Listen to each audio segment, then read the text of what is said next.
Good afternoon, everyone. So before I begin my speech, let me ask you a question. Are you performative? Okay, before you think of the performative trends on TikTok with males who drink matcha latte and listen to claro music, what if I tell you that everyone is performative? Not in a TikTok sense, but in our daily life, the way we present ourselves and identify with a certain identity. Just think of it. Think of how differently you behave when you are in a university interview compared with when you are alone with your best friend. Aren't you much more polished, polite, or classy? You performing to win the expectations of the recruiters. In this sense, everyone is performative, and I'm no exception. Performance itself is not a problem. If so, then why am I sitting here talking about it? There must be something special, right? Okay, so let me begin my personal story. For the longest time, I thought my life was a straight line. Study hard, get good grades, stay excellent, and for a while, it worked. I don't mean to brag, but I was actually the name that everyone in my school was whispering about. I was the valedictorian in my secondary school. I won a lot of medals in different Olympiads and competitions. I was actually collecting prizes and awards like collecting Pokemon cards. Okay, but I didn't just do well academically. I became my grades. So I gave myself a name, not out loud, but inside my head, the academic weapon. And that identity felt like an armor. The word rewarded me for it. Good grades meant praise, praise meant confidence, and confidence meant certainty. I knew who I was, or at least I thought I did. Because when you are young and good at one thing, the world silently makes a deal with you. Keep doing this, and we keep loving you. So I did. Why try something new when excellence already gave you a clear definition? And as expected of an academic weapon, I dreamed of conquering one of the biggest, hardest competition for students in my country, which is the học sinh giỏi quốc gia final boss, or also named as the national competition for gifted students. And to me, it was the missing piece, the final confirmation that I truly deserved the title I had given myself. But suddenly, I wasn't special anymore. I was surrounded by people who were much more faster, smarter, who seemed to understand things before I even finished reading the questions. And for the first time, effort didn't guarantee distinction. I did the only thing I knew, which was to try harder, to cling to my old identity like a life raft. Because if I let go of being the academic weapon, I didn't know what would be left. However, guess what? Man proposes, God disposes. I failed the qualification round for one of the most prestigious competitions in my country. That was so unexpected, to be honest. And it also marked one of the most dramatic failures during my 17 years on Earth. Now, all of these nights studying, all of the hype were suddenly for nothing. I thought the world had collapsed right in front of my eyes, and I entered what I now call my flop era. Okay, I'm aware this sounds like the opening scene of every gifted student, former smart kid documentary, but stay with me, because this story isn't just about grades. When my identity as an academic weapon crashed, it didn't just take my confidence, it took my certainty. I didn't know how to measure myself anymore.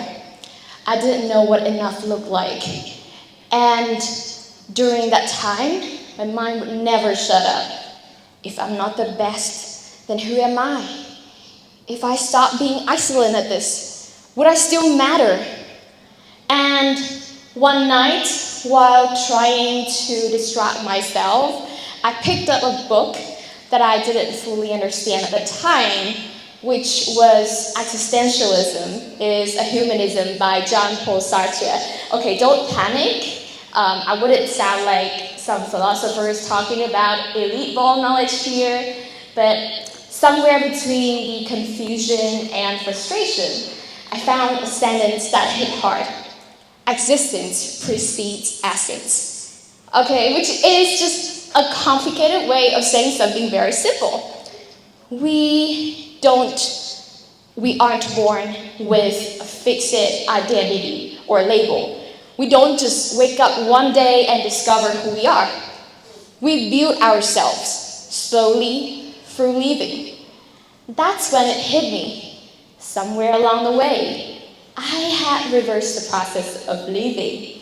I'd chosen my label first, the academic weapon title, and tried to live accordingly. Or I wasn't even living. I was performing. Like wearing old clothes I had already outgrown and trying to blame myself for not breathing properly. So it sounds familiar. Do you remember the question I asked you earlier? Is there anything special about being performative? Yes.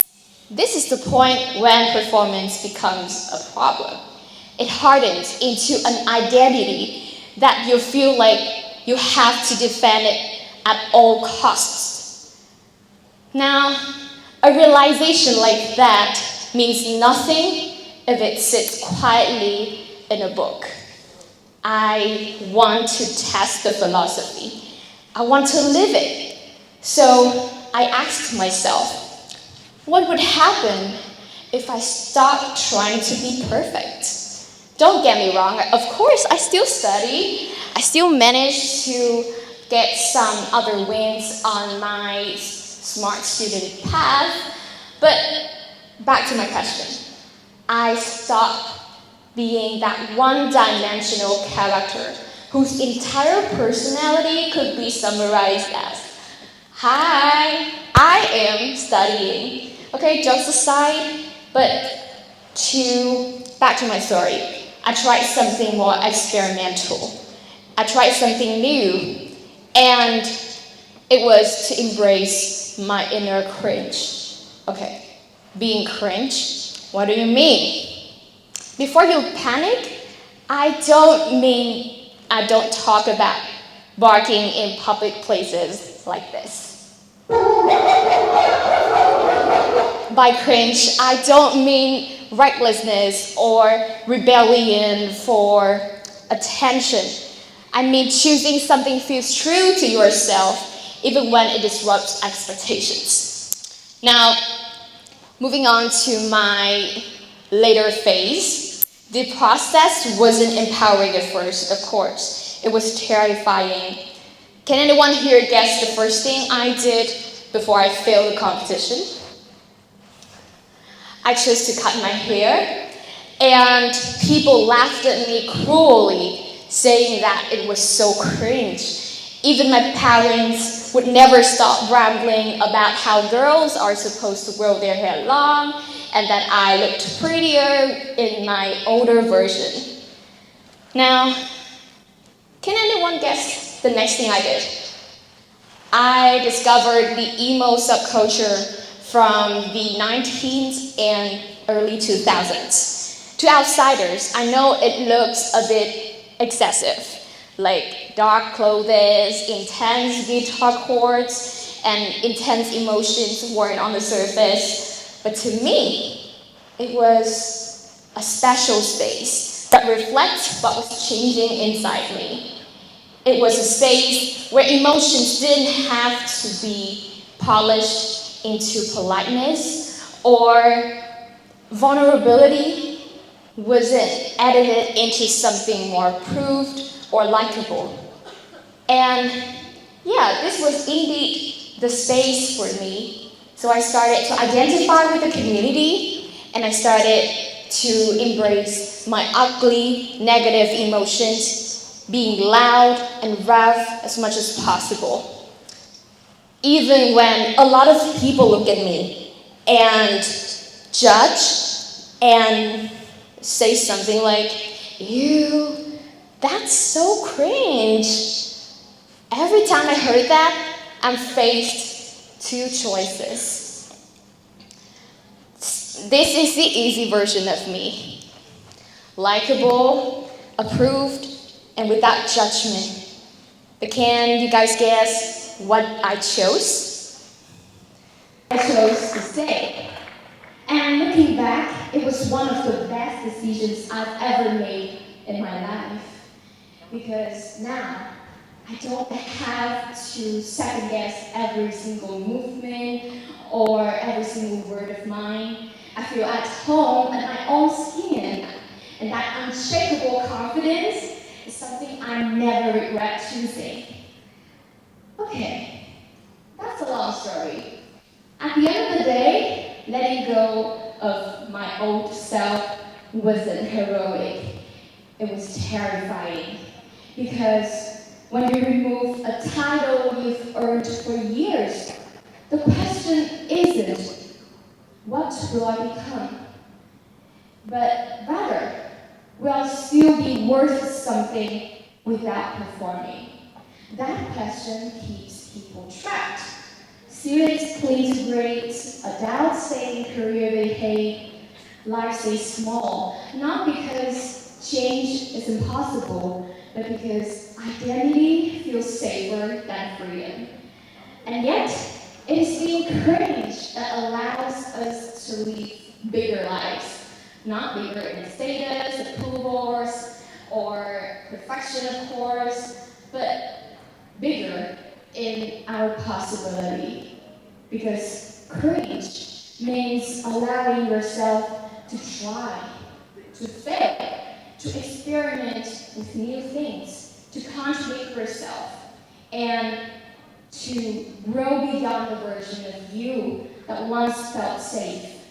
Life changes, circumstances change, and therefore, our sense of self is an ongoing process rather than a fixed label. And if you're listening to this and you're stuck protecting an identity that once saved you but now suffocates you, let me tell you this. What if the thing you're clinging to isn't your destiny, but just your starting point? Outgrowing something doesn't mean it fails you. It means it has done its job, and it's your time to keep growing. Thank you.